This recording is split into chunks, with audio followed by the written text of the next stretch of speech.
नमस्कार साथियों, मैं कुणाल आप सभी का संस्कृति आईएएस यूट्यूब चैनल पर स्वागत करता हूं। आज की वीडियो में हम लोग बात करने वाले हैं सामान्य नागरिक संहिता के बारे में। जर्नली पढ़ते रहते हो ना, पर अभी क्या खास बात है। तो देखिए, अभी हमारे पास में विशेष मामला यह है कि उत्तराखंड की राज्य सरकार ने यह घोषणा कर दी है कि वह आने वाली 5 फरवरी को एक विशेष सत्र का आयोजन करने वाली है। यह विशेष सत्र इस मामले में विशेष है क्योंकि यह एक विधेयक लेके आने वाले हैं जो होगा समान नागरिक संहिता विधेयक। यह है इसकी खास बात है। अब यह जो 5 फरवरी को विधेयक ला रहे हैं उसके पीछे का रीज़न यह भी है कि 2 फरवरी को इनको मिलने वाली है एक रिपोर्ट। इन्होंने एक पैनल बनाया था मई 2022 में। उस पैनल ने अभी प्रॉपर रिसर्च की है, उसके पास जो जिम्मेदारियां थी उसने उनको सजेशन दिया है, जिसके बाद अब यह एक विधेयक लाने वाले हैं। और हो सकता है, पूरी संभावना यही जताई जा रही है कि गोवा के बाद में ना उत्तराखंड देश का दूसरा राज्य हो सकता है जो इस प्रकार का एक कानून लेकर के आएगा यूसीसी का। हर एक मामला समझेंगे, लेकिन ज़रूरी है कि आप लोग पहले देख लीजिए एक प्रश्न जो प्री में पूछा जा सकता है। यदि आप जानते हैं तो आंसर कमेंट करना है, नहीं जानते तो वीडियो को अंत तक देखना है। मेंस के लिए नोट ज़रूर बना लीजिएगा क्योंकि पूरी संभावना चल रही है जिस प्रकार से पूरे देश में डिबेट है यूसीसी को लेकर, तो पक्ष में तर्क और विपक्ष में तर्क दोनों ही आपके पास में होने चाहिए ताकि आपको आंसर लिखने में थोड़ी सहजता रहे। अभी क्या मामला है, सबसे पहली बात यही है कि मई 2022 में उत्तराखंड राज्य ने एक समिति बनाई थी। ठीक है, अब समिति में कौन कौन थे, तो देखिए 5 लोग थे। यह एक 5 सदस्यीय समिति हुआ करती थी। अब इसमें जो हेड थे यानी कि जिन्होंने अध्यक्षता की है वह है जस्टिस रंजना प्रसाद देसाई, उच्चतम न्यायालय के पूर्व न्यायाधीश हैं। ये न्यायमूर्ति प्रमोद कोहली रिटायर्ड हैं, एक सामाजिक कार्यकर्ता जिनका नाम है मनु गौड़, एक सेवानिवृत्त IAS अधिकारी शत्रुघ्न सिंह और दून विश्वविद्यालय के कुलपति सुरेखा डंगवाल। इन 5 लोगों ने इस समय से लेकर लगातार पूरे राज्य की स्थिति को जाना, समझा, हर एक चीज़ को एनालाइज किया, जिसके बाद उन्होंने फैसला किया कि ठीक है, हम बनाएंगे एक पूरा का पूरा रिपोर्ट तैयार करते हैं जो सामान्य नागरिक संहिता संबंधित होगी और राज्य के लोगों के लिए महत्वपूर्ण कानून की व्यवस्था यहाँ की जाएगी। ठीक है, इसको कुछ प्रमुख विषय दे दिए गए। इनको कहा गया कि कुछ खास चीज़ों पर ध्यान दो। पहले बोला गया कि लैंगिक समानता पर ध्यान दो। अब लैंगिक समानता पर ध्यान क्यों देना है, सबसे पहले समझते हैं समान नागरिक संहिता का दरअसल मतलब ही क्या है। आप चीज़ें समझ जाएंगे। तो देखिए, समान नागरिक संहिता की जो स्थिति है वह कुछ इस प्रकार की है कि हर एक व्यक्ति के लिए कहेंगे कि आपके लिए समान व्यवस्था होनी चाहिए। ठीक है, तो समान नागरिक संहिता के अंदर स्थिति आ जाएगी कि हम पहली बात तो कभी भी किसी भी धर्म का ध्यान नहीं रखेंगे। आपकी धार्मिक मान्यता कुछ होंगी, ठीक है, वो अपनी जगह पर है, लेकिन आपको देश के कानून का पालन करना होगा। हम कभी भी किसी के क्षेत्र की चीज़ों का ध्यान नहीं रखेंगे, क्षेत्रवाद को नहीं बढ़ावा देंगे क्योंकि पूरा देश चल रहा है एक ही संविधान के तहत, तो कानून एक ही रहेगा, सबको मानना होगा। हम लोग नहीं करेंगे कभी भी रंग भेदभाव, वैसे तो हमारे देश में वैसे भी नहीं होता, पर रंग भेद हम लोग नहीं करने वाले हैं। इसके अलावा जो स्थिति रहने वाली वह रहने वाली है लैंगिक। जनरली क्या होता है कि आप कभी भी किसी भी समाज में, किसी भी समुदाय में, किसी भी क्षेत्र में चले जाएं, हम यह मानते हैं कि महिलाओं के पास अधिकार कम है, पुरुषों के पास अधिकार ज़्यादा है। पुरुष जो है वह प्रभुत्व संपन्न है, लेकिन महिलाएं जो है वह इस मामले में पिछड़ी हैं, उनको दिक्कतें परेशानी ज़्यादा है, उनको उनके अधिकार नहीं मिलते। तो इन सभी चीज़ों को यहाँ समझते जानते हुए भाई एक व्यवस्था की गई है हमारे संविधान के अनुच्छेद 44 में कि राज्य सरकार की यह जिम्मेदारी होगी कि वह एक समान नागरिक संहिता बनाने की दिशा में काम करेगा। अनुच्छेद 44 में होने का मतलब क्या है कि संविधान राज्यों को निर्देश दे रहा है। DPSP है ना, directive principles of state policies. तो संविधान राज्य के जो सरकार है या देश की जो सरकार है उसको निर्देश दे रहा है कि आपने इस प्रकार से व्यवस्था करनी है। आप कैसे सुनिश्चित करेंगे ये आपकी जिम्मेदारी है। तो इसी में बात है लैंगिक समानता की। अब लैंगिक समानता बहुत सारे मामलों में होनी चाहिए। लैंगिक समानता की बात जो होगी वह होगी विवाह के मामले में, वह होगी शिक्षा के मामले में, वह होगी घर की संपत्ति, घर के अधिकारों के बारे में। मतलब हर एक मामले में हम चीज़ों को फिक्स कर देंगे ताकि कोई दिक्कत परेशानी ना हो, ऊपर नीचे ना हो। भेदभाव चाहे वह महिला के पास हो रहा हो, अलग अलग समुदायों के बीच में हो रहा हो, सब एक ही ढर्रे पर आ जाएंगे, सबके लिए समान व्यवस्था। इसीलिए है समान नागरिक संहिता। संपत्ति के अधिकार पर समान कानून। अभी हमारे देश का कानून यह कहता है कि जो पिता की संपत्ति है वह किसकी होगी, या तो वह पत्नी की होगी, ठीक है, अगर पत्नी के बाद में होगी तो पुत्र के पास में आएगी। हम इस बीच कहीं पे यह नहीं देखते स्थिति कि पुत्री की बात भी कहीं पे हो रही हो। क्यों नहीं मानते, क्योंकि बहुत सारे लोग यह भी सोचते हैं कि पुत्री को हमने जो देना था विवाह में दे दिया, 10 लाख 15 लाख 20 लाख जो भी जिसकी जैसी भी भाई गुंजाइश है उसने लगाया, तो सोचते हैं कि ठीक है यह एक जिम्मेदारी थी, हमने यह पूरी कर दी, लेकिन बची हुई बाकी संपत्ति जो है वह किसके हिस्से में आ गई, पुत्र के हिस्से में आ गई है।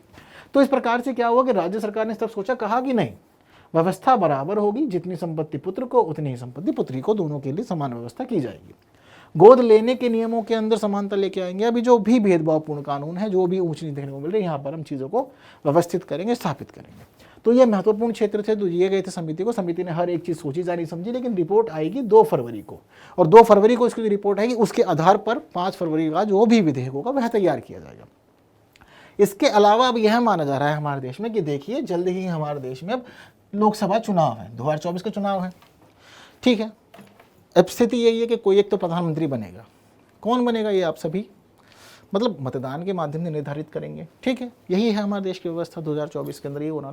अब जब कभी भी चुनाव आने वाले होते हैं तो सरकार बहुत ज़्यादा एक्टिव हो जाती है, और समान नागरिक संहिता जो है यह भारतीय जनता पार्टी सरकार का एक पुराना मुद्दा रहा है, और लगातार प्रयास भी किए जा रहे हैं। संभावना भी है कि देश में जल्द ही केंद्रीय स्तर पर यूसीसी को लागू भी कर दिया जाएगा, यह भी सभी लोग सोच जान समझ रहे हैं, ठीक है।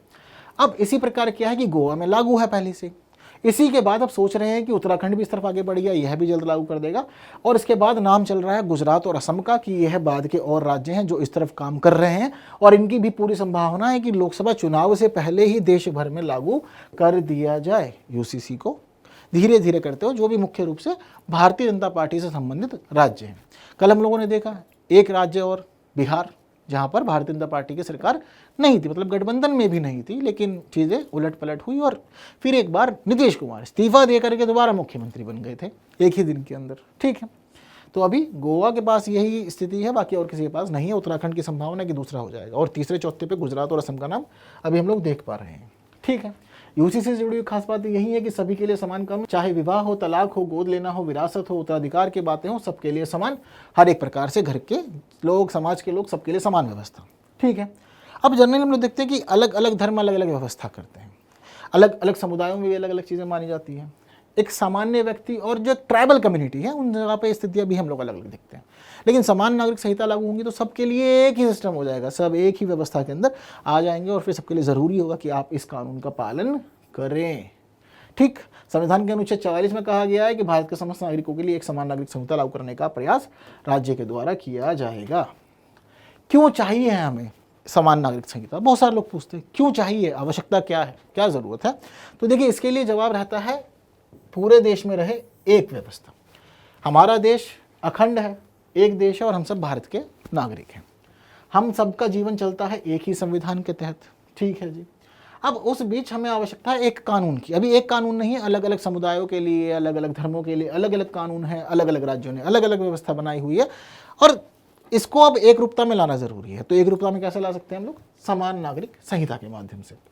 धार्मिक आधार पर लैंगिक भेदभाव, हम देखते हैं कि हमारे समाज के कुछ धर्म हैं, उन धर्मों की स्थिति यह होती है कि महिलाओं की स्थिति बद से बदतर है, पुरुषों की स्थिति अच्छे से अच्छी है। यही तो चीज़ें हो रही हैं। तो इन चीज़ों को सिस्टमैटिक करना है, ठीक करना है, ताकि चीज़ें ना गड़बड़ाएं, ठीक है। विधि के समक्ष समानता की अवधारणा का पालन किया जा सके।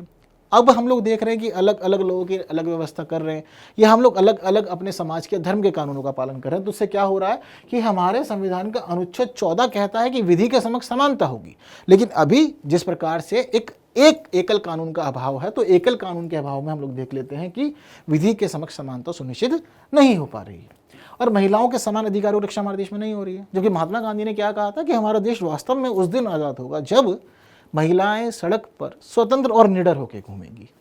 तो महिलाओं के लिए भी ज़रूरी है कि हम उनके समान अधिकारों की वकालत करें, और केवल वकालत ही ना करें, एक प्रॉपर कानून बनाएं ऐसा ताकि चीज़ें सुनिश्चित भी हो सके, गड़बड़ ना रहे व्यवस्था में, ठीक है। क्लियर इतना मामला? तो ये कुछ प्रमुख उद्देश्य हैं जिस वजह से हमें चाहिए, और इसी वजह से लगातार कुछ लोग विरोध भी करते हैं। देखिए हम सभी को पता है कि देखो कोई भी ऐसी चीज़ नहीं है पूरी दुनिया के अंदर, ठीक है ना, कि जिसका दूसरा साइड ना हो। कोई ऐसी चीज़ हो सकती है, देखो जहाँ किसी के पक्ष में तर्क होंगे ना, विपक्ष में भी तर्क होंगे। अगर सबसे बेहतर स्थिति समझ लेना, एक बार राजनीतिक सिद्धांत पढ़ के देखो। राजनीतिक सिद्धांत में आप पढ़ोगे, किसी एक व्यक्ति को लगेगा यार इंसान बात तो बहुत अच्छी कर रहा है, इसने बातें कहीं, इसकी बातें बहुत सटीक है, तुरंत उसकी आलोचनाएं देखना। फिर आपको आलोचना पढ़ने तो लगेगा कि बात तो ये भी सही कर रहे हैं, ये भी गलत नहीं बोल रहे हैं।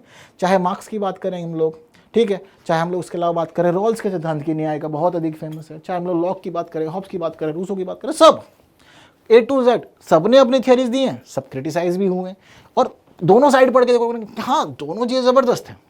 इसको ही कहते हैं असली तर्क वितर्क, यही होती है असली कला, ठीक है। तो उसके विपक्ष में भी तर्क आए हुए हैं। सभी लोग कहते हैं, जितने भी विरोध करते हैं वो कहते हैं कि हमारा संविधान का अनुच्छेद 25 कहता है कि सभी को धार्मिक स्वतंत्रता का अधिकार है, आप अपनी मर्जी से किसी भी धर्म को मान सकते हैं, उसका विस्तार कर सकते हैं, ऐसा कहा गया है अनुच्छेद 25 में। जब कहा गया है तो उस सब के बावजूद अगर आप समान नागरिक संहिता लाएंगे तो क्या होगा कि सभी को एक ही ढर्रे में ला देंगे, एक फ्रेम में सब आ जाएंगे। जब सब एक फ्रेम में आ गए तो धार्मिक स्वतंत्रता कहाँ रही? बचती है क्या धार्मिक स्वतंत्रता? नहीं बच रही। ये लोग विरोध कर रहे हैं इस प्रकार की हमारा ये मौलिक अधिकार है और आप मौलिक अधिकार का उल्लंघन कर रहे हैं। और जब आप मौलिक अधिकार का उल्लंघन करेंगे तो हम लोग फिर आपके लिए अनुच्छेद 32 का या अनुच्छेद 226 का उपयोग भी कर सकते हैं। ये भी आपको ध्यान रखना है। चीज़ें समझिए, इंटरलिंक कर सकते हैं आप लोग बहुत आराम से, कोई दिक्कत नहीं है। लोग यह भी कहते हैं कि अलग अलग समुदायों की धार्मिक पहचान अलग है, चाहे हिंदू हो, चाहे मुस्लिम हो, चाहे सिख हो, चाहे ईसाई हो, किसी की बात हम लोग करें, हर एक धर्म अपनी खुद की विशेषताओं से, अपनी खुद की नीतियों से अपनी एक अलग पहचान बनाता है। अब इस दौरान अगर आप सबको एक फ्रेम में लाएंगे तो उसकी जो विशेषता है वह नहीं बचेगी, उसके अंदर जो आपसे अलग विशेषता है वो नहीं रहेगी, वह आपसे अलग नहीं रह पाएगा, चीज़ें सेम हो जाएंगी। तो फिर हम अलग कैसे रहे? सब चीज़ें एक में हो गई ना। तो ज़रूरी है कि सब अपनी अपनी अलग अलग पहचान को बनाए रखें, चीज़ों को व्यवस्थित रखें, तो नहीं होनी चाहिए समान नागरिक संहिता। भारत की विविधता, रीति रिवाज और स्थानीय परंपराओं को खतरा। अब सब जब एक ही फ्रेम में आ जाएंगे तो फिर उसके बाद विविधता बचेगी ही कहाँ? नहीं रहेगी विभिन्नताएं, ना ही विविधताएं। तो यह भी गलत है। और ये भारत की संस्कृति के लिए जो हम लोग कहते हैं ना लगातार कि भारत की संस्कृति विविधताओं के अंदर एकता को दर्शाती है। हम लोग हैं तो अलग अलग पर फिर भी एक हैं, यह स्थिति हमें पता है, लेकिन आप इसको खराब कर रहे हैं, खंडित कर रहे हैं। और इस वजह से क्या होगा कि भारतीय समाज की बहुसांस्कृतिक पहचान जो होगी वह भी समाप्त हो जाएगी और फिर एक संस्कृति के तहत ही पूरा देश स्थापित हो जाएगा। इन आधारों पर लगातार भारत की इस व्यवस्था को, या हम लोग बात कर रहे हैं समान नागरिक संहिता की, तो उसको क्रिटिसाइज किया जाता है। ठीक है, हाँ, यह तो बात वह रही जो हम लोग चीज़ों को जानते समझते हैं अच्छे से, लेकिन सबका अपना अपना एक पॉइंट होता है। एक पॉइंट आप लोग के पास भी होगा कि समान नागरिक संहिता होना चाहिए, समान नागरिक संहिता नहीं होना चाहिए। क्या कहते हैं आप लोग, हमारे व्यूअर्स का क्या क्या मानना है, ये बात आप लोग मुझे कमेंट में बताएंगे। साथ साथ इस प्रश्न का आंसर भी आप लोग मुझे अब कमेंट में बताएंगे, क्योंकि चीज़ें मैंने आप लोग को अच्छे से समझा दी है। मेंस के नोट जरूर बना लीजिएगा, क्योंकि बेहद महत्वपूर्ण टॉपिक है ये, और पूरी संभावना है कि आने वाले चुनावों में ना बीजेपी गवर्नमेंट का एक खास मुद्दा रहने वाला है, ये है यूनिफॉर्म सिविल कोड। तो संभावना है कि प्रश्न अधिक हो सकते हैं। ठीक है, तो हम लोग अगली वीडियो में मुलाकात करें, लेकिन वीडियो को शेयर ज़रूर करना है बाकी साथियों के साथ में, और लाइक के बिना नहीं जाना है। हाँ, आपको आंसर भी चाहिए होगा तो देखिए आप लोग की स्क्रीन पर है। उम्मीद करता हूँ कि ठीक रहा हो।